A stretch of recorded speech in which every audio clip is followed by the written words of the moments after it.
j'espère que vous allez bien. Alors on se retrouve sur la table de ma salle à manger en fait pour, voilà, pour terminer le diamond painting. Donc comme vous le savez, je vous remettrai dans le petit d'information la vidéo de présentation en fait de mon kit. J'ai été contactée par Lisa de du site e-broderie diamant pour tester donc un diamond painting. Donc j'ai accepté vu que je n'en avais jamais fait. Voilà, ça m'intriguait, je voulais vraiment... voilà, assouvir ma curiosité et voir comment que c'était. Et franchement, j'adore. Ça me détend énormément. Alors certes, pour faire du diamond painting, il faut vraiment avoir une très bonne lumière pour pouvoir le faire et de bons yeux. Parce que voilà, c'est très très petit. Et il faut vraiment viser correctement les petits diamants dans les cases. Mais honnêtement, ça me détend, ça me vide la tête, un truc de dingue. Je ne pense qu'aux diamants à mettre et aux petits symboles. Et c'est tout. Et voilà, c'est vraiment top. Donc, de ce côté-là, je suis entièrement satisfaite et conquise par le diamond painting. Je pense que j'en referai. Alors, pour petit rappel, donc dans votre kit, vous avez donc toutes les perles pour pouvoir faire votre diamond painting. Alors, ce que moi j'ai fait, donc je vous donne des petites astuces parce que moi je ne suis pas une pro, hein, loin de là. Donc, ce que moi j'ai fait, donc je les ai triées en fait par unité, dizaine, vingtaine, trentaine, voilà. Donc j'ai mis de 1 à 9, ensuite de 10 à 19, de 20 à 29 et de 30 à, je crois que ça a eu jusqu'au 34. Voilà, ensuite, donc soit je me repérais sur la petite feuille qui était fournie pour les symboles ou soit directement, hop là, sur la toile. Vous avez également les symboles qui sont tous répertoriés sur la toile. Voilà, comme ceci. Et ensuite, pour les différents outils qui étaient livrés avec, donc on a... ce petit support pour pouvoir mettre les diamants à l'intérieur. Donc c'est ce que j'utilisais. Ensuite on avait donc la colle. Alors je crois que c'est de la colle d'argile. Donc il faut mettre au bout de cet embout. Voilà, pour pouvoir attraper les petites perles. Et on avait également cet outil là. Alors j'ai tout testé sauf le râteau parce que je me suis dit... Enfin, comment dire, j'ai vu une astuce en fait sur une vidéo où il disait que lorsque vous avez plusieurs fois la même perle sur un grand espace, en fait, il fallait les mettre en décalé pour éviter que ça fasse trop linéaire et puis qu'il y ait des... Enfin, je vais vous montrer ça après, que ça fasse trop linéaire et qu'il y ait des... le même espace à chaque fois. Du coup, je ne l'ai pas utilisé. Alors, j'utilisais, moi, mon truc préféré, c'était celui-ci. Voilà. Donc, je mettais de la colle, j'utilisais mes petits diamants et je les mettais donc sur ma toile. Ensuite, on a celui-ci qui est pas mal. Sauf que, alors, je pense que cet embout est plus pratique pour les perles rondes. Parce qu'il est beaucoup plus petit. Pour les perles carrées, c'était un peu plus compliqué de les attraper. À chaque fois, je l'attrapais, ça tombait, donc ça n'allait pas. Et ensuite, on a cet embout-là, donc qui est collant. Donc, c'est pas mal, mais voilà, c'est pas mon préféré. Hop, et ensuite, donc la petite pince à épiler que j'utilisais lorsqu'il y avait un petit diamant qui tombait donc sur ma toile. Et voilà, pour le ramasser. Ou alors si je l'avais mal collé.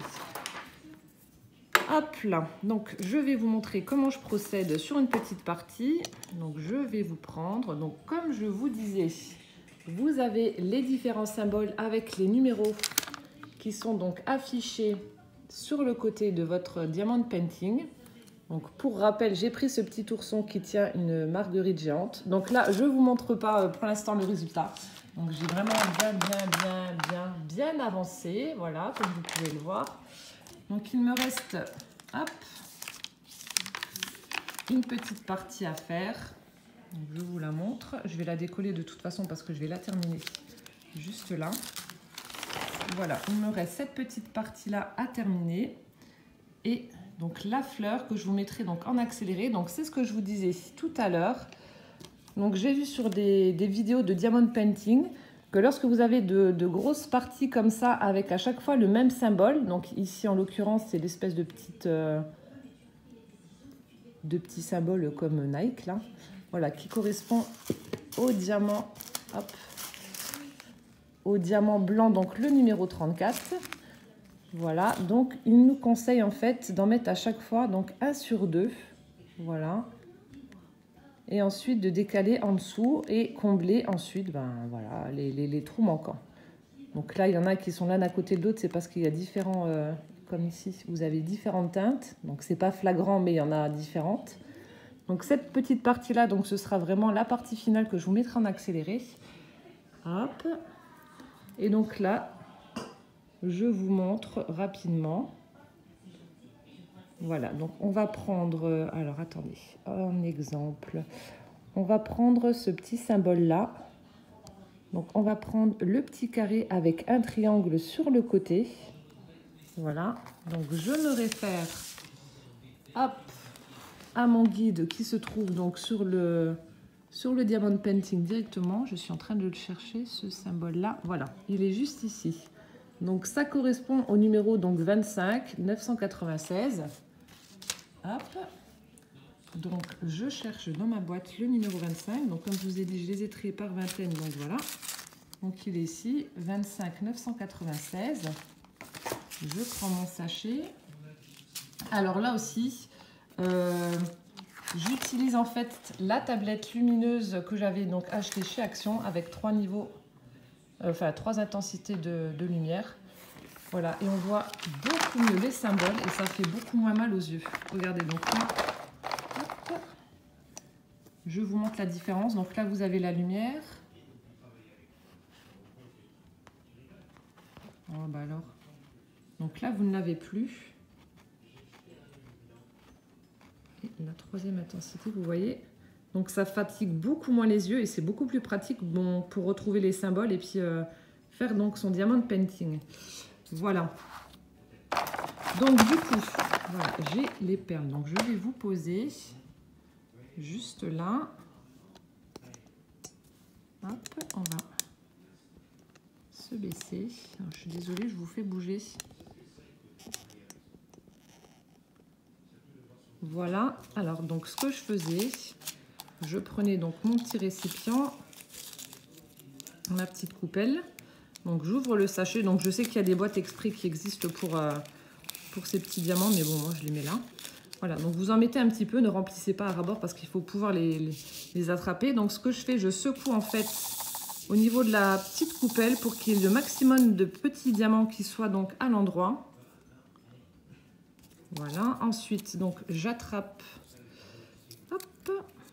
donc ma colle, j'en mets donc, j'ai juste appuyé et puis la colle se met. Hop, comme par hasard, elle ne se met pas. Donc vous attrapez et votre colle se met. Alors je ne sais pas si ça va faire la mise au point. Donc ça se met voilà au bout, dans le petit trou. Ce qui fait que vous pouvez attraper ensuite vos diamants et donc les coller, voilà, au niveau des symboles correspondants. Donc là vous allez un petit peu bouger. Voilà, vous n'avez plus qu'à prendre, alors attendez, je vais tenir le pied, à prendre vos diamants et à les mettre donc dans les symboles et compléter ainsi votre toile. Donc là aussi un autre conseil, donc si vous êtes droitière, commencez votre toile par la gauche et revenez donc vers la droite. Ça vous évitera donc, si vous faites l'inverse, d'avoir votre main qui colle sur la toile. Voilà, vous faites comme ça et vous revenez donc vers la droite. Et inversement, si vous êtes gauchère, vous commencez donc par la droite et vous allez donc vers la gauche. Voilà, donc franchement, moi j'ai apprécié faire ce diamond painting. Donc ça m'a mis du temps parce que c'est quand même un 50 par 50. Donc il y a encore beaucoup plus gros, hein. Vous avez beaucoup plus gros, mais bon, je me suis dit que pour commencer, c'était déjà vraiment pas mal. Et donc sur les conseils de Lisa, j'ai pris cette taille-ci pour que les détails se voient vraiment mieux. Parce que plus c'est petit, moins les détails seront flagrants et ce sera moins net, on va dire. Donc c'est pour ça que j'ai pris, hop là, que j'ai pris cette taille-là. Et je vous montrerai donc le résultat final. J'irai chercher un cadre. J'irai l'accrocher donc dans la chambre de Poussin, comme je vous avais dit que c'était pour lui. Et je vous montrerai le résultat final, donc accroché. Mais en tout cas, voilà, agréablement surpris. Je pensais que ça allait peut-être m'énerver ou j'en sais rien parce que c'est vraiment petit. Il y a énormément de perles à coller donc sur la toile. Mais non, franchement, ça m'a beaucoup détendu. Ça m'a beaucoup déstressé. Donc, franchement, top. Après, comme je vous dis, il faut avoir des bons yeux, hein, parce que c'est vraiment petit, mais moi, j'adore. Et ensuite, donc, je terminerai là aussi, je vous ai pas dit.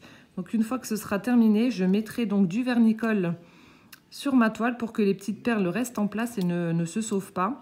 Après, si vous utilisez un cadre avec un verre par-dessus, vous n'êtes pas obligé de le faire. Je vais voir, moi, en fonction de ce que je vais trouver comme cadre, parce que je ne sais pas encore ce que je vais mettre. En fonction de ce que je vais trouver, je verrai si j'en mets ou pas. mais vous pouvez utiliser un vernis-colle pour la finition si vous utilisez simplement un encadrement où il n'y a pas de verre dessus. Donc vous voyez, c'est pas compliqué, hein. Vous attrapez vos perles, vous les mettez au niveau des symboles. Hop.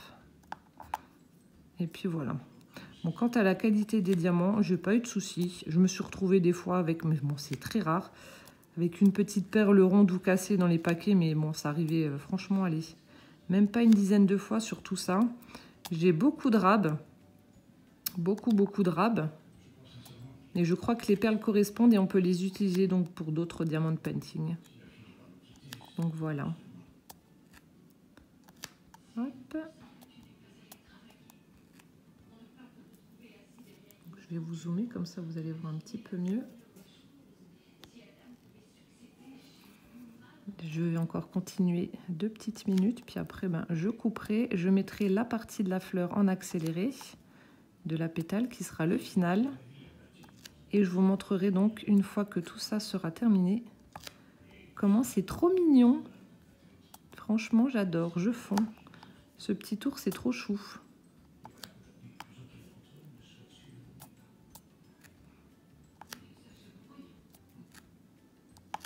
Voilà, donc rien de compliqué, franchement. Donc, je vous rappelle voilà, que le site, c'est iBroderie Diamant. Que vous avez le droit à 10% de réduction avec le code Miss Miu Miu, que je vous remettrai donc en bas de la vidéo et en barre d'infos également. Donc c'est valable sur, dans le temps et pour autant de diamants de painting que vous voulez. Vous pouvez en prendre 3, vous aurez donc 10% sur la totalité de votre commande. Donc ce qui n'est pas négligeable. Et j'ai vu également que vous pouviez faire des diamants de painting personnalisés à partir d'une photo. Donc ça aussi, ça peut être une belle idée de cadeau pour Noël, par exemple. Donc j'aimerais tester si si Lisa est toujours d'accord pour continuer ce partenariat. J'aimerais bien justement prendre une photo et tester, voir ce que ça donne. Donc je sais pas, vous me direz en commentaire ce que vous en pensez, si vous aimeriez voir ça ou pas. Un diamant de painting d'après une photo. Mais je pense que ce serait pas mal de tester ça. Voilà, donc je pense que vous avez compris le principe. Hein. De toute façon, je ne suis pas la première à faire une vidéo de diamant de painting. On a été plusieurs à être contactés. Donc voilà, je vais m'arrêter là. Donc je vais vous mettre la partie de la pétale en accéléré. Et ensuite, je vous montrerai donc le résultat final dans la chambre de poussin.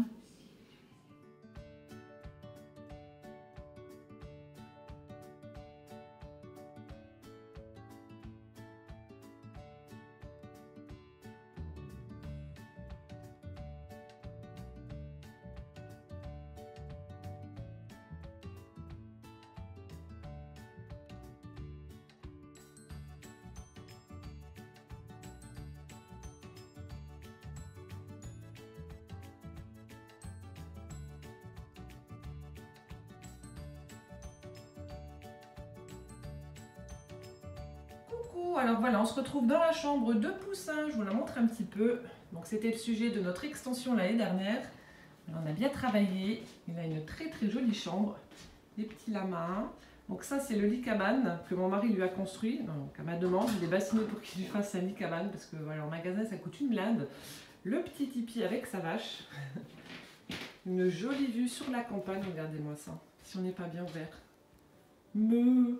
Et donc le diamant de painting terminé, que j'ai accroché donc juste ici. Voilà, ça se fond parfaitement bien avec la déco, donc comme les murs sont bleus, c'est pour ça que j'ai choisi ce diamant de painting là, ça va parfaitement avec. Donc pour l'encadrement, j'ai choisi du bois naturel, donc comme son lit cabane, et ça rend super bien. Donc je vous montre d'un peu plus près, donc ce qui est pénible, c'est que vous allez avoir le reflet du cadre. Je ne peux pas faire autrement. Donc regardez-moi ce petit ourson trop chou. Hop, avec ces différents dégradés de bleu, là ça fait des petites vagues, c'est vraiment super joli. Là avec les poils tout ébouriffé du petit ourson, c'est vraiment top, vous entendez poussin à l'arrière. Voilà le résultat final, donc pour mon diamant de painting, je suis vraiment hyper contente. Donc juste à savoir, si vous prenez un diamant de painting de 50 par 50, Sachez que j'ai eu du mal à trouver ce cadre. Donc j'ai dû en adapter un de 50 par 70. J'ai dû couper ici et ici, retirer 20 cm et avoir, pour avoir le bon diamètre pour pouvoir mettre mon diamant de painting à l'intérieur. Donc je suis allée chez Castorama, je suis allée chez Bricomarché, Jiffy, Centracor, Action, Stocomanie, l'Incroyable. Enfin bref, partout c'était des cadres de 50 par 70 mais aucun de 50 par 50. Après j'ai pas regardé sur internet mais vu que je voulais faire cette vidéo assez rapidement. Donc voilà. Voilà ce que ça donne. Donc je vais prendre des photos en espérant que j'ai pas trop de reflets. Mais en tout cas, je suis super contente voilà, d'avoir testé ce site avec les diamants painting. Et ben, je pense que je vais m'en reprendre et puis continuer parce que j'aime bien en fait cette activité. Ça me détend énormément. Voilà, donc je vous laisse ici. Je vous fais plein de gros bisous. N'hésitez pas à me dire en commentaire donc, ce que vous en pensez. Et puis donc en attendant la prochaine vidéo, je vous fais plein de gros bisous. Et je vous dis à bientôt. Ciao, ciao!